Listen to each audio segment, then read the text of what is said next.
I'm going to put myself under time control here so that we get our full networking break. Can I see the first slide? And clicking through. One more click. Oh, back. Okay.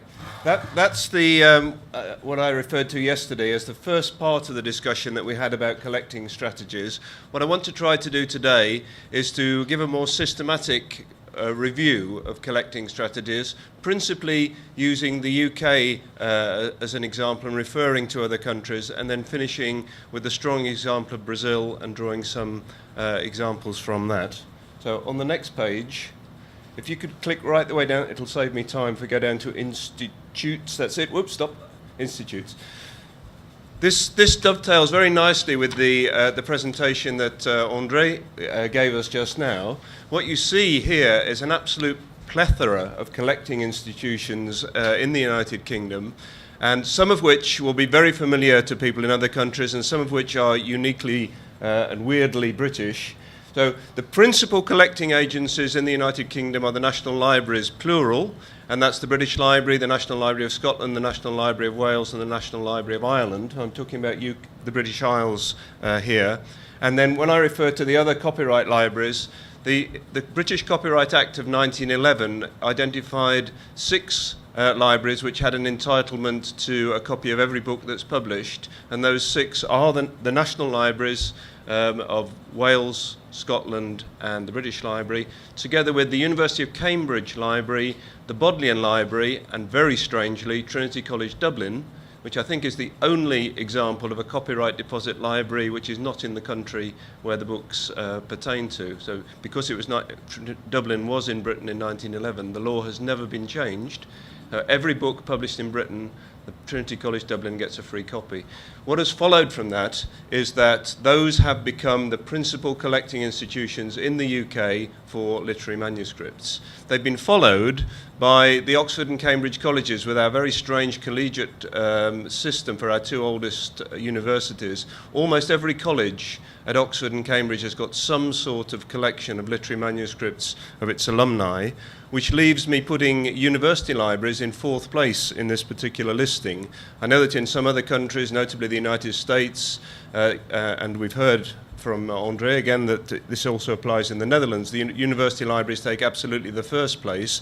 That's not the case in Britain, but it varies greatly from country to country. In terms of public libraries, there are countries, including France, where public libraries are much more important than the UK. But there are public libraries in the UK, particularly in the great cities, Edinburgh, Manchester, Birmingham, where public library collections are quite significant. And there are 1 or 2 examples, notably the Central Library in Lincoln, which has the finest collection of Tennyson manuscripts, I think anywhere, where a particular locality has decided that it must collect one of its previous inhabitants who was born there. It's unusual in most countries for national museums to have a literary manuscript collecting policy, but it does apply to some extent in the UK, and that, for example, there's a very fine Charles Dickens manuscript collection in the Victoria and Albert Museum. Similarly, very rare for local museums worldwide to play any significant part in the collecting of literary manuscripts, but there are examples in Britain, and the principal collection worldwide of manuscripts of Thomas Hardy resides, for better or worse, in Dorset County Museum. Again, in Britain, somewhat unusually, local archives offices play some role, not a major role, but some role in the collecting of literary manuscripts. So Gloucestershire archives and Norfolk archives in particular collect people from that locality and their manuscripts, and 1 or 2 of the larger local archives offices, and particularly London Metropolitan Archives, partly because of the size and the scale and the scope involving London, inevitably draw in a certain number of literary collections. In Britain, the National Archives, as a host for literary archives, is an incidental collector. There are some literary archives in the National Archives, but they're not there as part of any form of collecting policy. Our parliamentary archives in the UK, again, quirkily, bizarrely, old-fashionedly or whatever, reside in the attic in the House of Lords. There are more literary manuscripts in the House of Lords Record Office than there are in the National Archives, but again, they're there incidentally. They're either part of some politicians' papers, or there are 1 or 2 literary authors who were also politicians. In Britain, literary houses are much less significant than in some other countries. We do have literary houses, and some of them, Dickens House, Keats House, and others, do collect literary manuscripts to some extent. But as I'll show you later, compared to certain other countries, literary houses in Britain, comparatively minor collectors. And similarly, institutes and institutions. In some countries, institutes and institutions are among the major collectors of literary manuscripts, together with private libraries and private institutions. We don't have a tradition in Britain of literary authors' foundations, as they do, for example, in Spain with the Lorca Foundation, which is recognized by the state. And in Spain, those foundations get privileges which even extend to the extension of the copyright period. For creating a particular foundation for an author. But we don't do that in the UK, and those are examples of collecting institutions which are much more important in other countries than they are in Britain. Having said that, when you look at that list, you can see the enormous, almost ridiculous range of potential collecting institutions. I estimate that between 400 and 600 institutions in Britain have got some form of literary manuscript collection. In some cases, only 2 or 3 items. But it makes my job as the editor of a location register all the more necessary, because to find out where literary papers are in Britain alone, going through all of those collecting institutions requires some sort of register and central research on what's to be found where. Can we try and do the same with the next slide? Go right down to the bottom. The last one is serendipity. When you get to serendipity, yep, that's it. These are what I have determined as most of the reasons and the ways in which collecting strategies are devised by British institutions in particular. And I think we'll probably find that many of them are applicable in many countries. So the British Library has a policy which says that it should collect preeminent authors. That brings with it certain difficulties in that every deposit or accession to the British Library comes under scrutiny for that reason. They buy the papers of J.G. Ballard. Who's decided that J.G. Ballard is preeminent, and so on. Nonetheless, that is part of the terms of reference of the British Library. It doesn't apply to other institutions, not even the national libraries. They tend to try to collect on the basis of representativeness, and by some of the other criteria that I've listed there. They don't set themselves out to specifically collect on the basis of preeminence. Research specialism is a typical collecting strategy found in Britain and in most other countries. I would class publishers' archives as part of that. It brings with it many difficulties, and the key difficulty is if a particular academic or group of academics at a university brings about the collecting of a particular specialism, what do you do when those academics move on to another job? And in Britain, what happens is that the archive almost always stays where it was originally collected, and the academics have to come back to their former university to continue their research. But it is a classic problem in the collecting strategy based on research specialism. What's developing in Britain more and more is collecting by location. And the appropriateness that evolving collecting strategies are developing increasingly focuses on location. I've put there region, city, and island. Good examples are the University of Exeter, which now sets itself out as the collecting agency for the peninsula of the southwest of England. Obviously, we don't have as many islands as this region, but there are certain islands associated with the British Isles which do have local literary collecting policies. The Isle of Man does, the Orkney Islands do, the Shetland Islands do, but not the Isle of Wight and not the Isle of Anglesey at the moment. But that's a way of collecting which is very common in the UK. Collection by genre is patchy. Though we do have at the University of Liverpool a specialist collection which is based on science fiction writing. And they go out and seek writing of science fiction authors fairly comprehensively. But we have no equivalent, for example, in the world of crime fiction. There is no collecting agency which collects crime fiction. And sadly, we don't have any British collecting institution which is specialising in the art of translation. And that's a source of considerable regret. With the case of crime fiction, probably the best best known now living British crime writer, P.D. James. Her papers have gone not to any specialist crime writing collector, but by the next category, association or connection, to one of the Cambridge colleges. She was closely associated with Girton College, Cambridge, then a women's college, and they have acquired the P.D. James literary manuscript collection. Lots of institutions collect by a single author. We've talked about the Beckett collection at Reading. That's a very typical way of developing a collection. Occasionally, people collect by groups of authors, and there's a group of authors, a group of poets who call themselves imaginatively the group, whose papers are represented in Reading University Library. That's a rarer form of collection. But both single author collecting and group of author collecting gives easy rise to the hub and spoke type of collection building that we referred to in previous workshops and yesterday. I'm very uncomfortable sometimes with some of the sort of post-colonial collecting, and yet there are strong rationales from the people who are themselves depositing post-colonial literary papers which have got, as it were, 1 foot in the Caribbean typically and 1 foot in Britain. It's a developing form of collecting strategy that we're finding in Britain. And the final category that I put there by serendipity is the traditional way. Before collecting strategies came into existence, people used to collect by serendipity, which means that when things became available or offered to people, they just took them.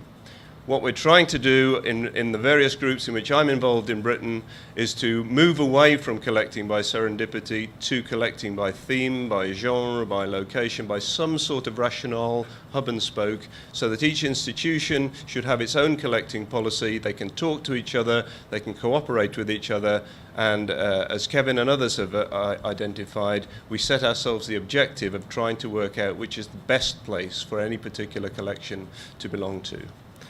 I'll move on now to an international overview. I'm going to have to hurry to get us to our coffee break. One more, that's it.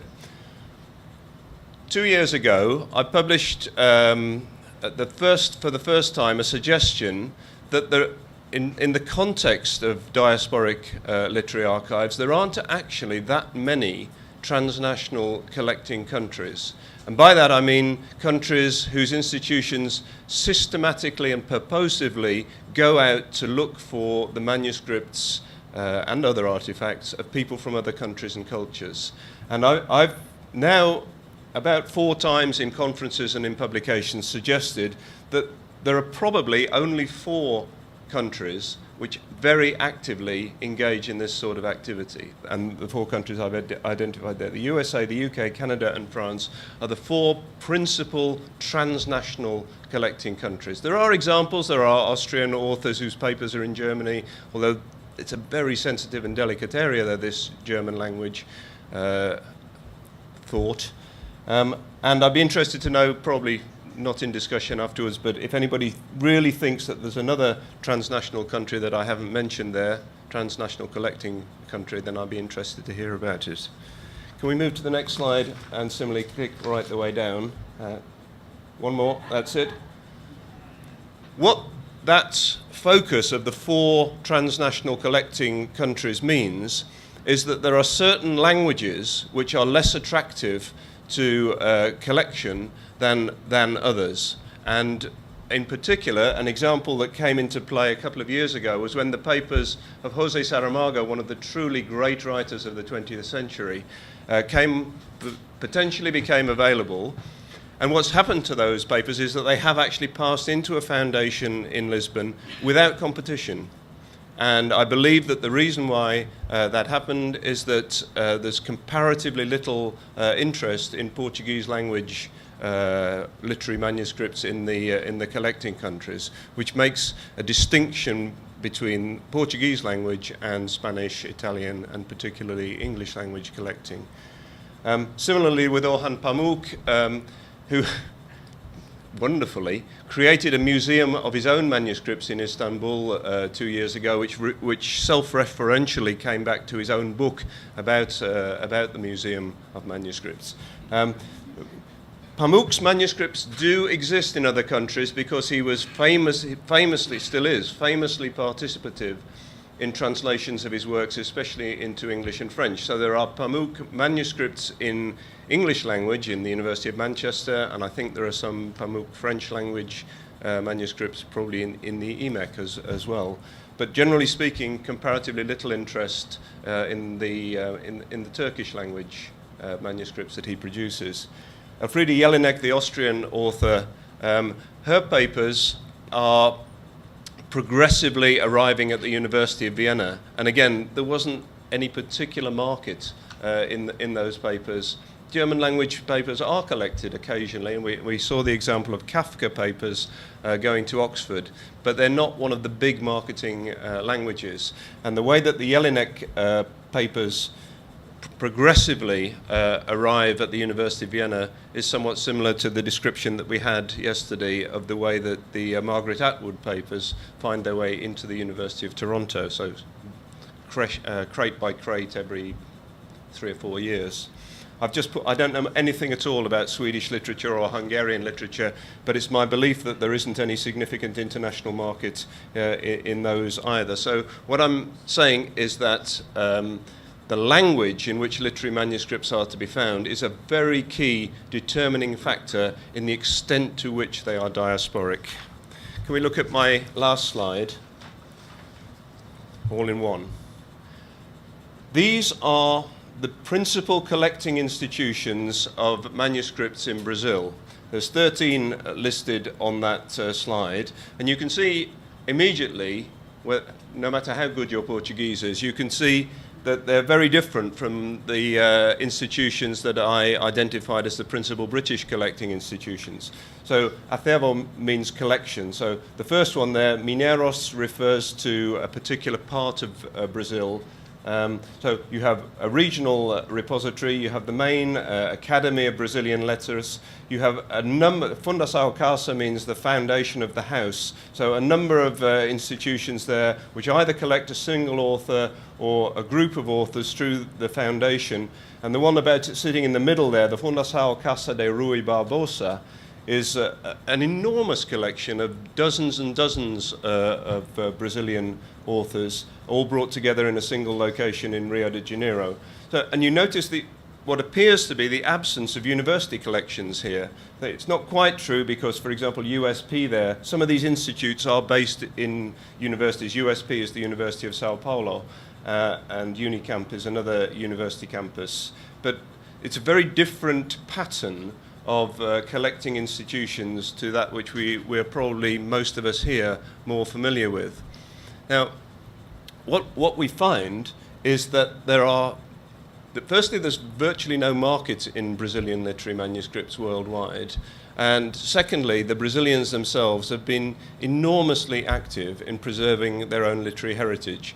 We've published on the ICA SLA blog a listing of 87 pages long of Brazilian literary manuscripts and the principal institutions in which they're to be found, predominantly these, covering over 200 Brazilian literary authors. It's an absolute triumph of a country valuing and preserving and protecting its own literary heritage. So, and when I look at the reasons why that has happened, I identify 4 in particular. Firstly, this question of language, the fact that all of these manuscripts in the Portuguese language, which is not a language which is particularly active in the world market. Secondly, the imperial context. There's a big contrast between former Portuguese colonies and former French colonies, for example. We've heard presentations today about the Francophonie. There is no such concept of Lusophone heritage over which Portugal has any sort of presiding role. And this is partly because of the impact of the Portuguese Revolution in the 1970s, a key part of which was the renunciation of colonialism and a very strong feeling that Portugal should have no control over what happened in Mozambique and Angola and Cape Verde and so on. So a very strong anti-colonialist motivation in Portuguese thinking, which I believe has worked to the benefit of Brazilian collectors. Thirdly, and perhaps less to their credit, that there's possibly, arguably, an absence of preeminence amongst Brazilian writers. There are a number of quite famous Brazilian writers, but comparatively few have been translated. Comparatively few, well, none have won the Nobel Prize for Literature, as far as I can think, and so on. So they've passed a little bit under the radar in that area of preeminence as well. And then fourthly, and very much to their credit and advantages, there is all these collecting institutions actively collecting Brazilian literary archives. And if I contrast that, for example, with the situation in Mexico, which has become very controversial with the departure of the Carlos Fuentes archive to Princeton, for example. There, the Mexican writers write in a language which is marketable worldwide. There's a great interest in Spanish language manuscripts at auction. The imperial context is not so strong in respect of Mexico. Spanish institutions do not typically collect Mexican authors very much. But this question of worldwide preeminence, Brazil does not have an equivalent of Carlos Fuentes, and Mexico similarly does not have this richness of collecting institutions. So it may seem rather strange to round off today's session on diasporic literary archives with the most non-diasporic example that I'm aware of. But nonetheless, I think you do learn from the opposites, and the reasons why Brazilian literary manuscripts are particularly non-diasporic, that's to say their language, their imperial context, their quality, and their quality as internationally perceived, and their richness of collecting institutions, I think does give us some internationally applicable yardsticks which can tell us about why manuscripts become diasporic or non-diasporic from country to country. Thank you very much.